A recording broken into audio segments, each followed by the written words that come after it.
Los 9 círculos del infierno son una de las concepciones más célebres y vívidas de la condenación en la literatura clásica, específicamente en la obra La Divina Comedia de Dante Alighieri.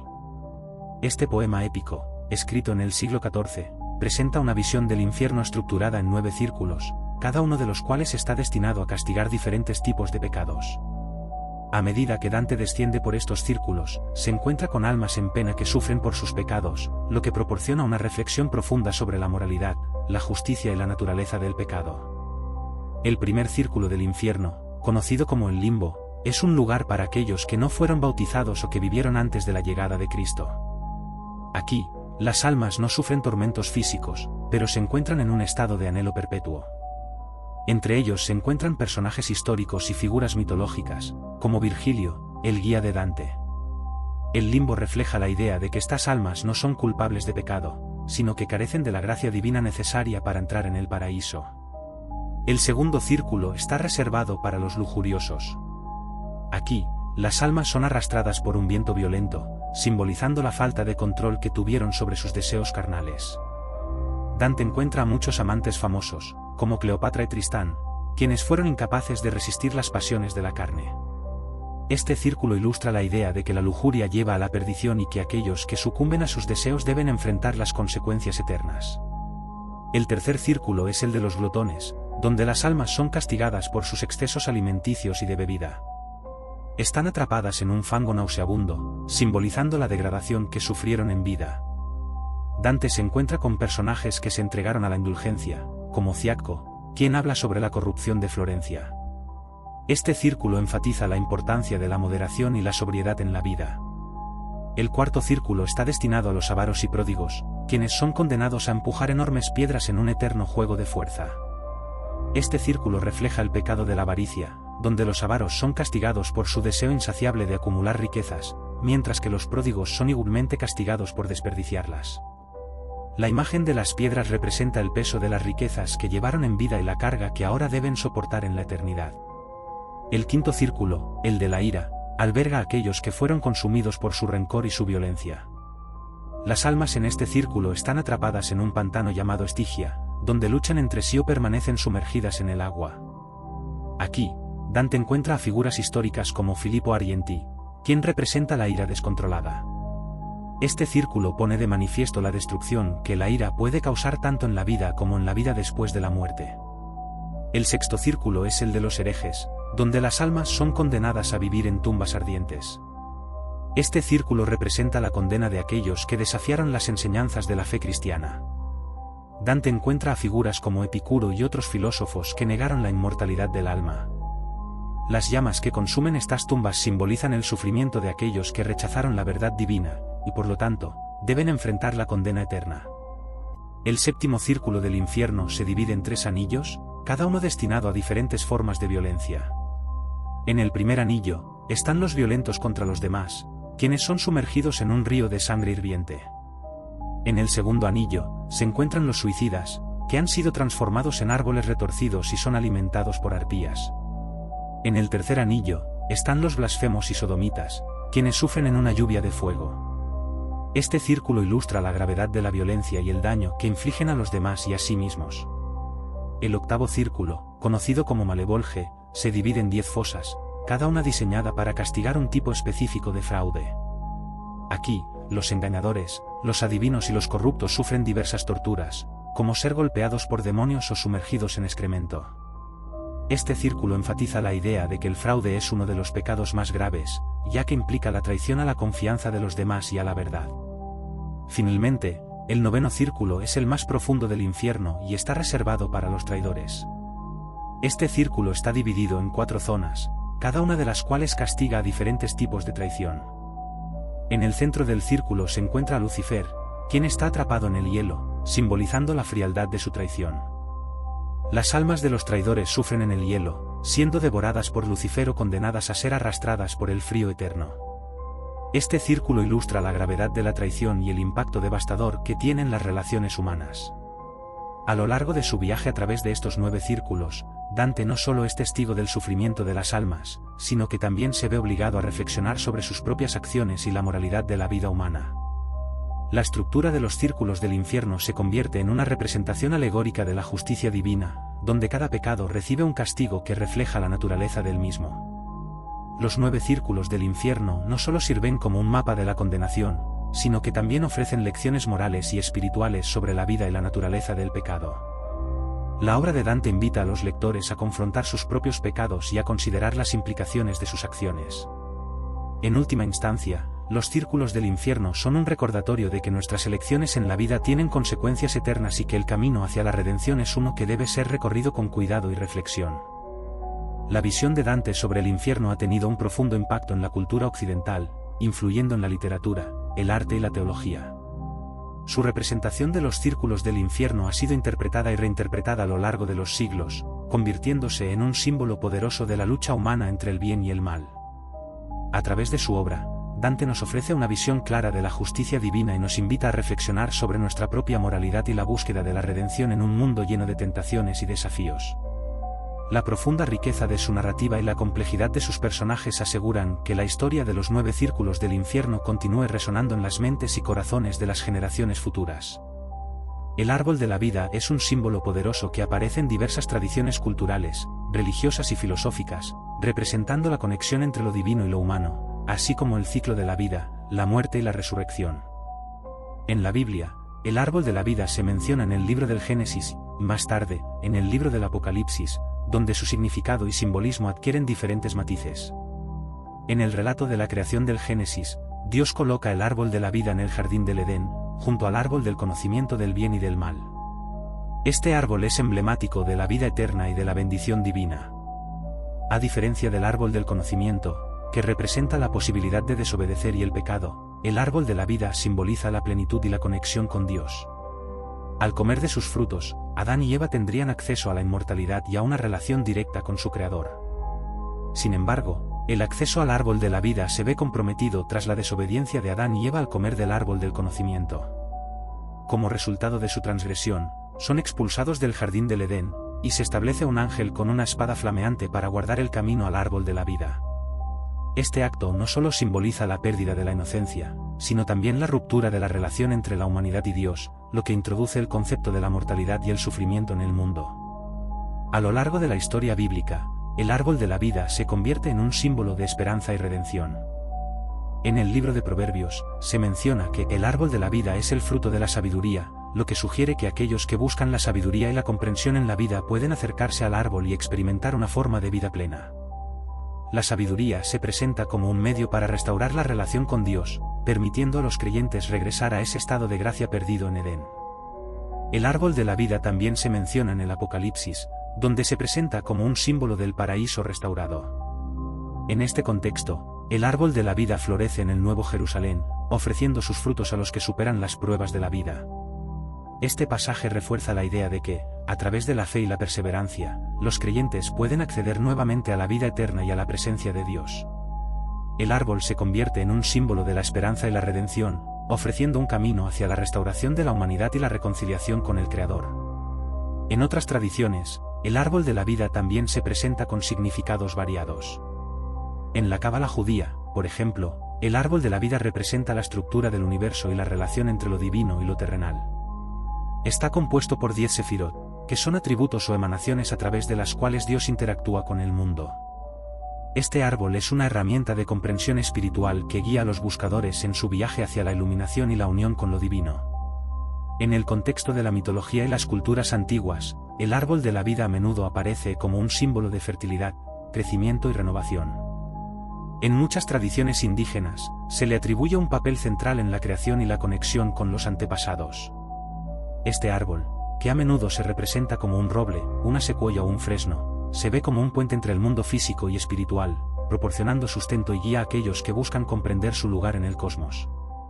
El simbolismo del árbol de la vida también se encuentra en la alquimia, donde se relaciona con el proceso de transformación y la búsqueda de la inmortalidad. Los alquimistas a menudo lo utilizaban como una representación de la conexión entre el microcosmos y el macrocosmos, y su búsqueda de la piedra filosofal, que se creía que otorgaba la vida eterna. En este sentido, el árbol de la vida se convierte en un emblema del viaje espiritual hacia la autocomprensión y la trascendencia. El árbol de la vida se ha convertido en un motivo artístico recurrente a lo largo de la historia, apareciendo en pinturas, esculturas y literatura. Su representación varía según la cultura y el contexto, pero siempre mantiene su esencia como un símbolo de vida, crecimiento y conexión con lo divino. En muchas obras de arte contemporáneo, el árbol de la vida se representa como un recordatorio de la interconexión de toda la vida y la importancia de cuidar nuestro entorno natural. La ciencia moderna también ha encontrado paralelismos con el árbol de la vida en la biología evolutiva, donde se utiliza el concepto de un árbol filogenético para representar las relaciones entre las diferentes especies en la Tierra. Este árbol simboliza la diversidad de la vida y el proceso continuo de evolución y adaptación, reflejando la misma idea de crecimiento y renovación que se encuentra en las tradiciones espirituales. A través de los siglos, el árbol de la vida ha resonado en el corazón de las personas, inspirando a generaciones a reflexionar sobre su lugar en el universo y su conexión con lo divino. La historia del árbol nos recuerda que, aunque la humanidad ha enfrentado la desobediencia y la separación de Dios, siempre existe un camino de regreso hacia la vida eterna y la plenitud. El árbol de la vida sigue siendo un símbolo de esperanza, un recordatorio de que la sabiduría, la fe y la conexión con lo divino son esenciales para la existencia humana.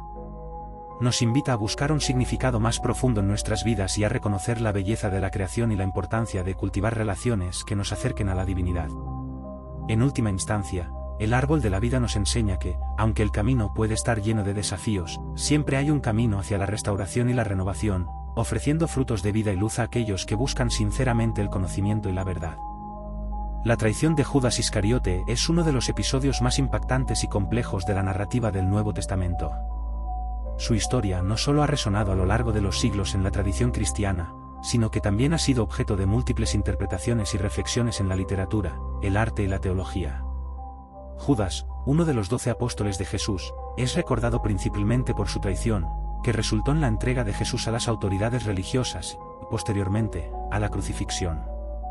Sin embargo, el relato de Judas es mucho más que una simple traición, es un estudio profundo sobre la ambición, la culpa y la complejidad de la naturaleza humana. Judas Iscariote fue uno de los discípulos más cercanos a Jesús. En los Evangelios, se le describe como el tesorero del grupo, responsable de las finanzas de los apóstoles. Sin embargo, a pesar de estar tan cerca de Jesús, Judas tomó una decisión que cambiaría el curso de la historia. La traición de Judas es vista como un acto de ambición, un intento de obtener poder o riquezas a expensas de su maestro. De acuerdo con el relato evangélico, Judas acordó entregar a Jesús a cambio de 30 piezas de plata, una suma que, aunque no exorbitante, representa el precio de la traición y la deslealtad. El momento de la traición es uno de los más dramáticos de la narrativa evangélica. En la última cena, Jesús revela que uno de sus discípulos le traicionará. Este anuncio provoca confusión y angustia entre los apóstoles, quienes se preguntan quién de ellos podría cometer tal acto.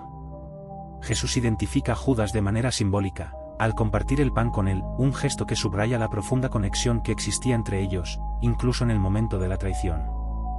Este acto también resalta la idea de que Judas no solo traiciona a Jesús, sino que también traiciona la confianza y la intimidad que habían compartido. El papel de Judas en la narrativa del sacrificio de Jesús ha sido objeto de debate y reflexión teológica a lo largo de los siglos. Algunos teólogos han argumentado que su traición era parte del plan divino de salvación, sugiriendo que, sin la traición de Judas, no habría habido crucifixión, por ende, no habría redención para la humanidad. Esta interpretación plantea preguntas sobre la predestinación y la libertad humana. ¿Fue Judas simplemente un instrumento en manos de un plan divino, o tenía la capacidad de elegir su propio camino? Esta ambigüedad moral ha hecho que la figura de Judas sea a menudo vista con una mezcla de desprecio y compasión. La traición de Judas también ha tenido un profundo impacto en la cultura y la literatura. A lo largo de la historia, Judas ha sido retratado como el arquetipo del traidor, un símbolo de deslealtad y ambición desmedida. En obras de arte, literatura y cine, su figura ha sido utilizada para explorar temas de traición, culpa y redención. El personaje de Judas a menudo encarna la lucha interna entre el deseo y la moralidad, lo que lo convierte en un símbolo poderoso y duradero en la narrativa humana. El suicidio de Judas, que se relata en los Evangelios de Mateo y en los Hechos de los Apóstoles, añade una capa adicional de tragedia a su historia. Después de darse cuenta de la magnitud de su traición y de la condena de Jesús, Judas se siente abrumado por la culpa. En su desesperación, decide quitarse la vida. Este acto final ha sido interpretado de diversas maneras. Algunos ven en su suicidio una expresión de remordimiento y desesperanza, mientras que otros lo interpretan como una forma de escapar de las consecuencias de sus acciones. La tragedia de Judas se convierte así en un reflejo de las luchas internas de la humanidad, donde la ambición, la culpa y la búsqueda de redención a menudo chocan. El nombre de Judas ha pasado a ser sinónimo de traición, y su historia ha influido en la forma en que la traición es percibida en la cultura y la religión. La figura de Judas se utiliza a menudo como un recordatorio de los peligros de la ambición desmedida y la deslealtad. Sin embargo, también invita a la reflexión sobre la naturaleza del perdón y la posibilidad de redención.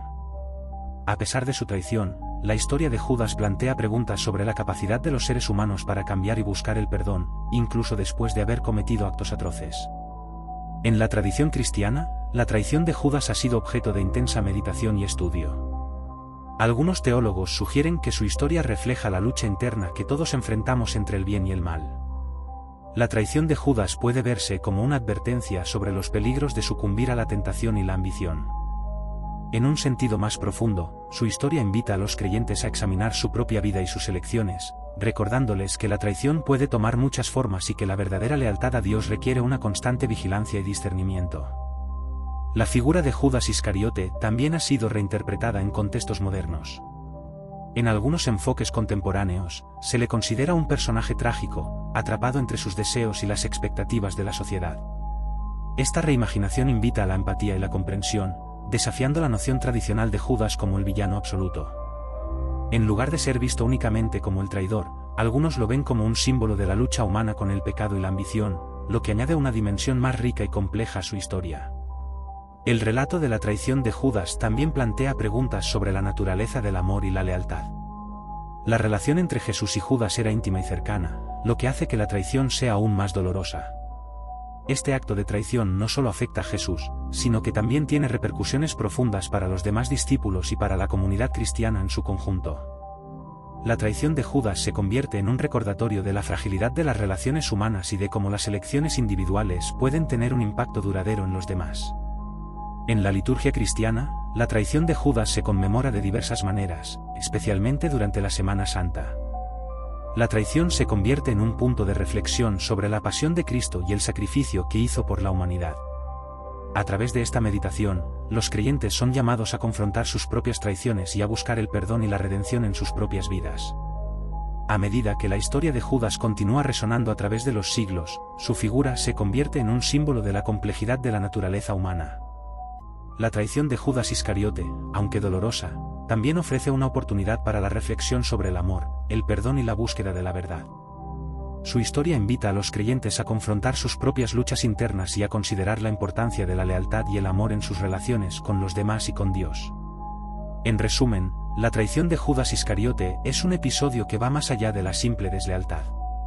Es un relato que explora las profundidades de la ambición humana, la culpa y la redención. A través de su historia, se nos invita a reflexionar sobre nuestras propias elecciones y las repercusiones que éstas pueden tener. La figura de Judas, a menudo vista como un traidor, también se convierte en un espejo que refleja las luchas de la humanidad en su búsqueda de amor, lealtad y perdón. En última instancia, su historia resuena con un mensaje de esperanza y redención, recordándonos que, a pesar de nuestras fallas, siempre hay espacio para el arrepentimiento y la búsqueda de una vida más plena y significativa.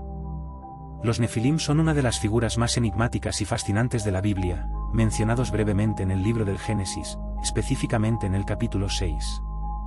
Su existencia ha sido objeto de múltiples interpretaciones a lo largo de la historia, generando un profundo interés en su naturaleza y significado. La palabra Nefilim se traduce comúnmente como gigantes o los caídos, y su mención en las escrituras sagradas ha dado lugar a una rica tradición de mitos, teorías y especulaciones. La narrativa bíblica que aborda a los Nefilim es breve y misteriosa. Se menciona que en los días anteriores al diluvio, los hijos de Dios se unieron con las hijas de los hombres, dando lugar a una raza de gigantes, los Nefilim. Esta unión ha suscitado diversas interpretaciones teológicas y culturales. Algunos han argumentado que los hijos de Dios eran ángeles caídos, mientras que otros sostienen que se trataba de la línea de descendencia de Set, en contraste con la línea de Caín. Esta ambigüedad ha generado un rico campo de debate y análisis entre eruditos y creyentes. Una de las teorías más populares es que los Nefilim eran el resultado de la mezcla entre seres humanos y ángeles. Según esta interpretación, los ángeles que descendieron a la tierra se unieron a mujeres humanas, lo que resultó en la creación de estos seres extraordinarios. Esta perspectiva ha sido apoyada por textos apócrifos, como el libro de Enoc, que describe a los vigilantes, ángeles que descendieron a la tierra y tomaron esposas humanas, engendrando así a los Nefilim.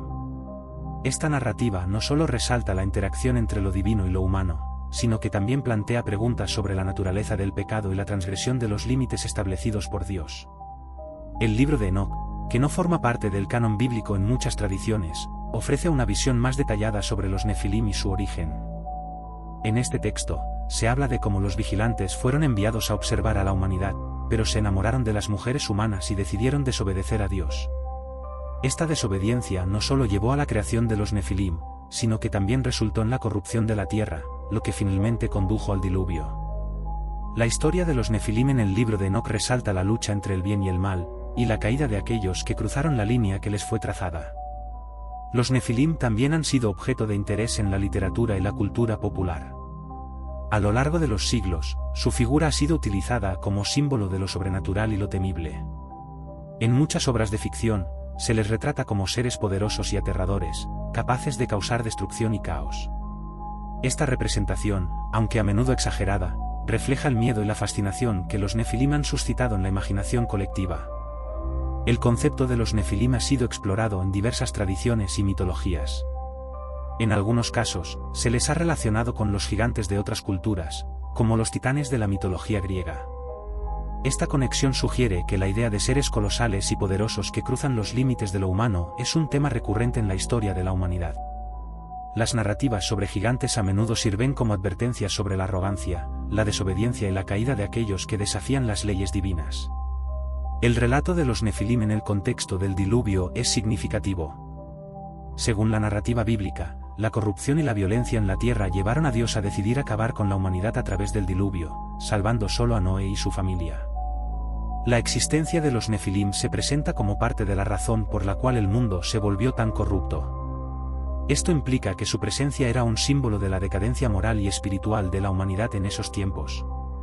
La historia de los Nefilim también plantea preguntas sobre la justicia divina y el libre albedrío. Si los Nefilim eran el resultado de la unión entre seres celestiales y humanos, esto podría sugerir que las fuerzas del mal tenían un papel activo en la creación de la corrupción en la tierra. Sin embargo, también se plantea la cuestión de la responsabilidad humana en esta narrativa. ¿Hasta qué punto las acciones de los Nefilim fueron impulsadas por su naturaleza o por el libre albedrío de aquellos que decidieron unirse a ellos? En la tradición judía, los Nefilim son mencionados en el Talmud y otros textos rabínicos, donde se discuten sus implicaciones y su significado. En algunos casos, se les considera como una advertencia sobre los peligros de la desobediencia y el orgullo. La historia de los Nefilim se convierte en una lección sobre las consecuencias de cruzar los límites establecidos por Dios, y la importancia de mantener la pureza y la santidad en la creación. La fascinación por los Nefilim se ha mantenido a lo largo de los siglos, alimentando teorías y especulaciones sobre su existencia. Algunos investigadores modernos han tratado de encontrar evidencia arqueológica que respalde la existencia de estos seres gigantes. Sin embargo, hasta la fecha, no se ha encontrado pruebas concluyentes que respalden la idea de que los Nefilim existieron en la forma en que se describe en las Escrituras. A pesar de esto, su legado continúa inspirando a quienes buscan comprender las complejidades de la fe y la espiritualidad. Además de su relevancia histórica y teológica, los Nefilim también han encontrado su lugar en la cultura contemporánea. En la literatura, el cine y los videojuegos, se les presenta como seres poderosos, a menudo con habilidades sobrenaturales. Estas representaciones modernas reflejan la eterna atracción que tienen los mitos y leyendas en la cultura popular, alimentando la imaginación y el deseo de explorar lo desconocido. La figura de los Nefilim se convierte en un símbolo de las luchas internas entre el bien y el mal, lo humano y lo divino. El estudio de los Nefilim también invita a reflexionar sobre la naturaleza del pecado y la redención.